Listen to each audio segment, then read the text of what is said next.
కేవలం తెలుగుదేశం పార్టీకి చంద్రబాబు నాయుడు గారికి ఓటు వేయలేదు అన్న ఒకే ఒక కారణంతో ఏకంగా ఆస్తులను ధ్వంసం చేస్తూ ఉన్నారు, దొంగ కేసులు పెడతా ఉన్నారు. వీళ్ళే కొడతారు, మళ్ళీ వీళ్ళే అటువైపున ఉన్న వారి మీద వాళ్ళు కొట్టారు అని చెప్పి కేసులు పెడతారు. ఇంతటి దారుణంగా ఈరోజు రాష్ట్రంలో పరిపాలన సాగిస్తూ ఉన్నారు. నేను అడుగుతా ఉన్నా, ఇదే గత 5 సంవత్సరాల కాలంలో వైఎస్ఆర్సీపీ పరిపాలనలో ఉండగా, వైఎస్ఆర్సీపీ ప్రభుత్వంలో ఉండగా అప్పుడు జగన్ ఏం చేశాడు? కులం చూడలేదు, మతం చూడలేదు, ప్రాంతం చూడలేదు, చివరికి ఏ పార్టీకి ఓటు వేశారన్నది కూడా చూడకుండా ప్రతి పథకము ప్రతి మనిషి కూడా అర్హత అన్నది మాత్రమే ప్రామాణికంగా తీసుకుని ప్రతి ఇంటికి డోర్ డెలివరీ చేసిన ప్రభుత్వం వైఎస్ఆర్సీపీ ప్రభుత్వందైతే, జగన్మోహన్ రెడ్డి ప్రభుత్వందైతే ఈరోజు కేవలం తెలుగుదేశం పార్టీకి ఓటు వేయలేదని, కేవలం చంద్రబాబు నాయుడు గారికి ఓటు వేయలేదని, కేవలం ఓటు వేయలేదన్న ఒక్క కారణంతో ఆస్తులు ధ్వంసం చేస్తూ ఉన్నారు, మనుషులను కొడతా ఉన్నారు, కొట్టి మరి కేసులు పెడతా ఉన్నారు. ఇంతటి అన్యాయంగా రాష్ట్రాన్ని రావణ కాష్టం చేస్తూ ఉన్నారు. రాజశేఖర రెడ్డి గారి విగ్రహాలను విరగొడతా ఉన్నారు, పగలగొడతా ఉన్నారు. ఇవన్నీ ఏదైతే చేస్తూ ఉన్నారో ఇవన్నీ కూడా శిశుపాలుని పాపాల మాదిరిగా ఇవన్నీ కూడా పాపాలు పండుతాయి. ప్రజాస్వామ్యంలో ఏదైనా కూడా ప్రజలకు మంచి చేసి ప్రజల గుండెల్లో స్థానం సంపాదించుకుని ప్రజల దగ్గరికి వెళ్ళి ఫలాని మంచి చేశాం కాబట్టి మాకు ఓటు వేయండి అని అడిగే పరిస్థితులు ఉండాలి తప్పనిచ్చి ఈ మాదిరిగా దౌర్జన్యాలు చేసి, ఈ మాదిరిగా అన్యాయమైన కేసులు బిగించి, ఈ మాదిరిగా ఆస్తులు ధ్వంసం చేసి, ఈ మాదిరిగా ఫియర్ సైకోసిస్ క్రియేట్ చేస్తూ రాజకీయాలు చేస్తే మాత్రం అది ఏ రోజు కూడా నిలబడే రాజకీయం కాదు. తాత్కాలిక మేలేదైనా జరుగుతుందేమో తప్పనిచ్చి తర్వాత ఓటు వేసేటప్పుడు మాత్రం ప్రజలు ఇవన్నీ కూడా ఖచ్చితంగా గుర్తుపెట్టుకొని లెక్క జమ చేసి చంద్రబాబు నాయుడు గారికి గట్టిగా బుద్ధి చెప్పే పరిస్థితులు రోజులు కూడా తొందరలోనే ఉన్నాయని కూడా ఈ సందర్భంగా చంద్రబాబు నాయుడు గారిలో మార్పు రావాలని సందర్భంగా కూడా తెలియజేస్తా ఉన్నా. నిజంగా ఇదే విషయానికి వస్తే ప్రజలు ఎందుకు నీకు ఓటేశారు చంద్రబాబు నాయుడు గారు అని చెప్పి ఫస్ట్ చంద్రబాబు నాయుడు ఆలోచన చేయాలి. ఒకవైపున వైఎస్ఆర్ కాంగ్రెస్ పార్టీ ప్రజల్లో వ్యతిరేకత వల్ల ఓడిపోలేదు, ప్రజలకు మంచి చేసి ప్రజలకు మంచి చేసి వైఎస్ఆర్ కాంగ్రెస్ పార్టీ ఓడిపోయింది. ఎందుకు ఓడిపోయింది అని అంటే చంద్రబాబు నాయుడు చేసిన మోసపూరిత హామీలకు ప్రజలు కాస్తో కూస్తో కొద్దిగా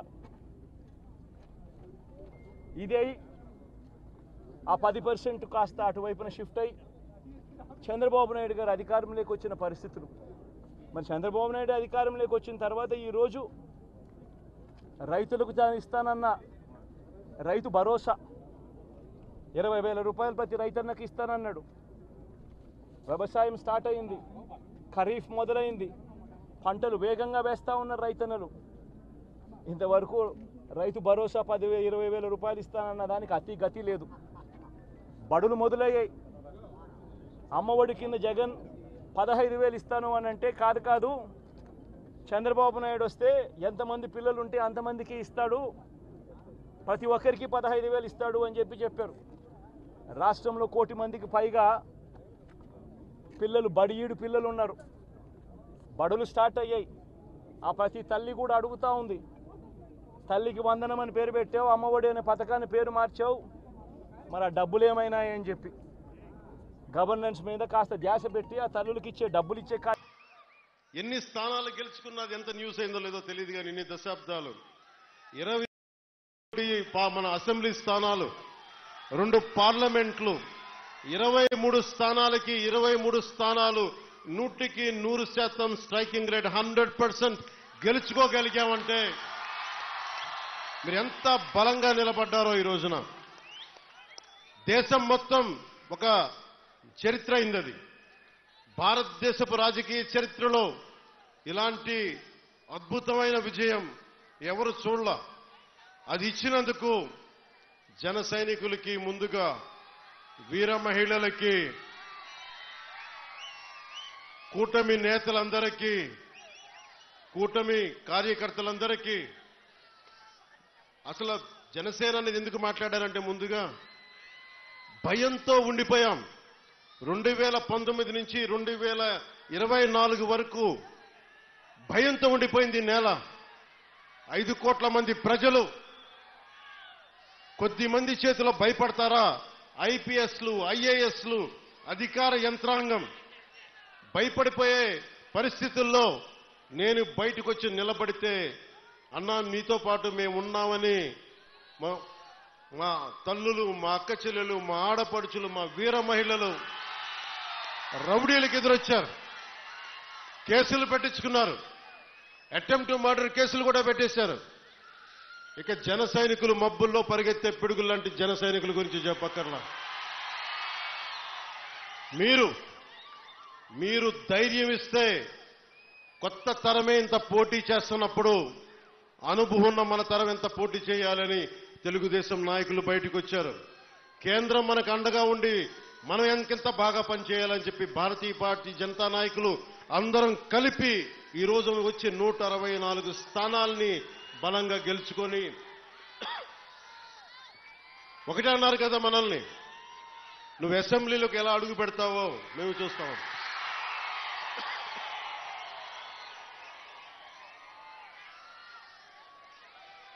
నువ్వు అసెంబ్లీలోకి ఎలా అడుగు పెడతావు, నువ్వు అసెంబ్లీ గేటును కూడా తాకలేవన్నారు. నేను ఎంత సీరియస్గా తీసుకున్నా నాకు తెలియదు, నేను విన్నా వదిలేశాను. కానీ మీరు ఇచ్చిన విజయం పిఠాపురంలో మీరు చాలా సీరియస్గా తీసుకున్నారు. మా వర్మ గారు చెప్పారు, గేటు నెట్టుకొని రావడం కాదు, బద్దలు కొట్టుకొని వస్తాడు పవన్ కళ్యాణ్. మా వర్మ గారు చెప్పిన ఆ వ్యాఖ్యలే, ఆ ప్రొఫెసీయే నిజమైంది ఈరోజు. మరి నాకు ఇంత ఘన విజయం ఇచ్చిన మీకు నేను ఎంత రుణగ్రస్తుణ్ణి. కన్నీరు తొడవలేని అధికారం ఎందుకు, నేను ఎప్పుడు చెప్తా ఉన్నా. నేను మీకు కష్టమైన, క్లిష్టమైన పంచాయతీరాజ్ శాఖనే తీసుకున్నాను. చాలా మంది అడిగారు, హోంశాఖ తీసుకోండి, లేదంటే ఫైనాన్స్ తీసుకోండి, లేదంటే రెవెన్యూ, ఇట్లాంటివన్నీ మాట్లాడుతున్నా. నాకేమొద్దు. ఈ రోడ్డు గ్రామ స్వరాజ్యం కోసం బాపూజీ కలలు కన్నారు. ఆ కలలు నెరవేర్చడం కోసం నేను పంచాయతీరాజ్ శాఖ తీసుకున్నా. నేను ఒకటే చెప్పాను అధికార యంత్రాంగానికి అందరికీ మొట్టమొదటి మీటింగ్లో, నాకు లంచాలు అవసరం లేదు, మిమ్మల్ని ఎవరిని డబ్బులు అడగను. నేను ఈ కాంట్రాక్ట్ ఎవరికి ఇస్తున్నారని అడగను. కానీ నేను అడిగేదల్లా ఇచ్చిన కాంట్రాక్టర్ సవ్యంగా పనిచేస్తాడా లేదా, అదొకటే అడుగుతున్నా. అలాగే ముందస్తుగా చెప్పిన మీటింగ్లో, రివ్యూ మీటింగ్లో ఒకటే అడిగా, నేను ఇప్పుడు దాకా నా జీవితంలో నేను సంపాదించిన డబ్బు అకౌంట్లో కూడా ఎప్పుడు చూడడం. ఖర్చు అయితే ఖర్చు అయింది, ట్యాక్స్ వచ్చే డబ్బులు వచ్చినాయి, ట్యాక్స్ కట్టే ఇంతే పెట్టుకున్నా. కానీ ప్రజల డబ్బు వచ్చేటప్పటికి, మీ డబ్బు అనేటప్పటికీ ఎంత ఒళ్ళు ఉంచి పనిచేశానంటే, ఎంత ఒళ్ళు ఉంచి పనిచేస్తున్నాను. ప్రతి రూపాయికి లెక్క అడుగుతున్నా, ప్రతి రూపాయికి. మీ కష్టం అది, మీ స్వార్జితం. తాజ్మహల్ కట్టి నిర్మాణానికి రాళ్ళెత్తిన కూలీలు ఎవరంటారు? ఈ దేశ ప్రగతికి కండలు కరిగించింది ఎవరు? ఈ దేశ ప్రగతికి రక్తం మాంసాలని ధారబోసింది ఎవరు? అది ప్రజలు, అది మీరు. అందుకే నాకు బాధ్యత ఉంది. నేను మీకు ఈ రోజు నేను చెప్తా ఉన్నాను, ఆ రోజున ప్రమాణ స్వీకారం చేశాను. మొన్న మన కార్యకర్తల సమావేశంలో ప్రమాణ స్వీకారం చేశాను. ఎమ్మెల్యేగా నేను ఈరోజు మళ్ళీ మీ ముందు ప్రమాణ స్వీకారం చేస్తున్నాను. పవన్ కళ్యాణ్ అనే నేను భారత రాజ్యాంగానికి కట్టుబడి నన్ను అఖండ మెజారిటీతోటి గెలిపించిన నా పిఠాపురం పుర ప్రముఖులకు, పెద్దలకు, ప్రజలకు, యువకులకు, ఆడపడుచులకు, తల్లులకు, యువతులకు, ప్రతి ఒక్కరికి